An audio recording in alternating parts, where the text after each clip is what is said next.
பூஞ்சோலை மாணவர்கள் அனைவருக்கும் வணக்கம். இன்றைக்கி முக்கியமான ஒரு ஸ்கீமை பற்றி பார்க்க போகிறாங்க. என்ன அப்படின்னா புறா, சரிங்களா? புறா திட்டம். இதை கொண்டு வந்தவர் யார் அப்படின்னா முன்னாள் குடியரசுத் தலைவர் டாக்டர் அப்துல் கலாம் அறிமுகப்படுத்தியிருப்பார் 2003 குடியரசு தின விழாவில். இதோட முக்கிய நோக்கம் என்ன அப்படின்னு சொல்லி பார்த்தீங்கன்னா, கிராமப்புற பகுதிகளில் தேவையான உட்கட்டமைப்பு வசதிகளை மேம்படுத்துறது. அதான் இந்த புறா திட்டத்தோட முக்கிய நோக்கம்.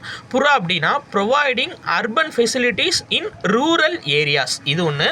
அடுத்து பாருங்கள், சார் மால்கம் டார்லிங் அப்படின்றவர் ஒரு முக்கியமான கூற்று சொல்லியிருப்பாருங்க. என்ன அப்படின்னா, இந்திய உழவன் கடனிலேயே பிறந்து கடனிலேயே வாழ்ந்து கடனிலேயே இறந்து அவன் சந்ததிக்கும் கடனையே விட்டு செல்கிறான் அப்படின்னு சொன்னது யார் அப்படின்னா சார் மால்கம் டார்லிங். இது ஒரு முக்கியமான டேட்டா.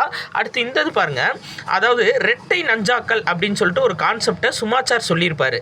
ரெட்டை நஞ்சாக்கள்னா என்ன அப்படின்னு சொல்லி பார்த்தீங்கன்னா, அதாவது இந்த கிராமங்களில் வந்து பார்த்தீங்கன்னா அடிப்படை சுகாதார வசதிகள் இதெல்லாம் இருக்காது. அதனால அவங்க என்ன பண்ணியிருப்பாங்க அப்படின்னா, கிராம மக்கள் நகரத்தை நோக்கி புலம்பெயர்ந்து எல்லாமே குடிபெயர்ந்து வந்திருப்பாங்க. ஸோ அப்போ வந்து கிராமங்கள் காலியாகவும் நகரங்கள் வந்து நெரிசலாகவும் இருக்கும்.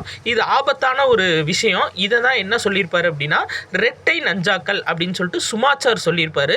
எந்த நூலில் அப்படின்னா சிறியது அழகு அப்படின்ற நூலில். அப்போ இது கேட்பாங்க, சிறியது அழகு அப்படின்ற நூல் வந்து யார் எழுதினது அப்படின்னா சுமாச்சார் எழுதியிருப்பாரு.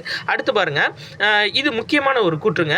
என்ன அப்படின்னா, உலக வங்கி என்ன சொல்லியிருக்காங்கன்னா, ஊரக மேம்பாடு என்பது குறிப்பிட்ட ஊரக மக்களின் பொருளாதார மற்றும் சமூக வாழ்க்கை முறையை மேம்படுத்த வடிவமைக்கப்பட்ட உத்தி அப்படின்னு சொன்னது யார் அப்படின்னா உலக வங்கி. இந்த இன்ஃபர்மேஷன் எதில் இருக்குது அப்படின்னு சொல்லி பார்த்தீங்கன்னா 11th பொருளாதாரம் புக்கில் ஊரக பொருளாதாரம் அப்படின்ற லெசன் 10வது லெசனில் இருக்குது. நன்றி.